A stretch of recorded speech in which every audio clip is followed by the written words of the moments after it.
নমস্কাৰ বন্ধুসকল, আজি চিজ কেক বনাম চাওকচোন। প্ৰথমতে বিস্কুট গুড়া কৰি পেলাই যিকোনো বিস্কুট ল'ব পাৰে আপোনালোকে যিটো ভাল পায়, তাতে বাটাৰ মেল্ট কৰি পেলাই ইয়াত দি দিলোঁ। এতিয়া বাটাৰটো ভালকৈ সানি বেক টিনত চাওক এয়া দি পেলাই মই পূৰা সমান কৰি পেলাই ফ্ৰিজত আধা ঘণ্টাৰ কাৰণে ৰাখি দিম। এয়া প্ৰথমতে এয়া ক্ৰীম চিজ 1 কাপ দি পেলাই আধা কাপ ইয়াতে কনডেন্স মিল্ক দিলোঁ, 3টা এগ দিলোঁ, হুইপ ক্ৰীম হাফ কাপ দিলোঁ, 3 চামুচ কৰ্ণফ্ল'ৰ দি দিলোঁ ইয়াতে চাওক।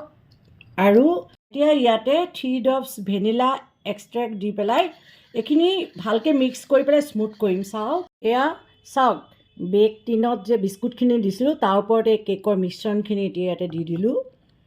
চাওক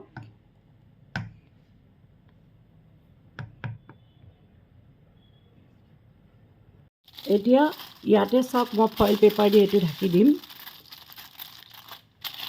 এতিয়া চাওক এয়া মই চচপেনত পানী দি কেক মিশ্ৰণৰ যোনটো টিন আছিলে বেক টিনটো সেইটো ইয়াতে বহাই দি পেলাই এয়া চাওক মই ঢাকনা মাৰি পেলাই 45 মিনিটছ ষ্টিম কৰিম। এতিয়া চাওক এয়া চিজ কেকটো বেক কৰাৰ পিছত অকণমান হুইপ ক্ৰীমৰ লগত মই নিউট্ৰিলা হেজেলনাট স্প্ৰেডটো দি পেলাই ইয়াৰ ওপৰত এটা সুন্দৰ লেয়াৰ দি দিম। এয়া চাওক মোৰ চিজ নিউট্ৰিলা কেক হৈ গ'ল।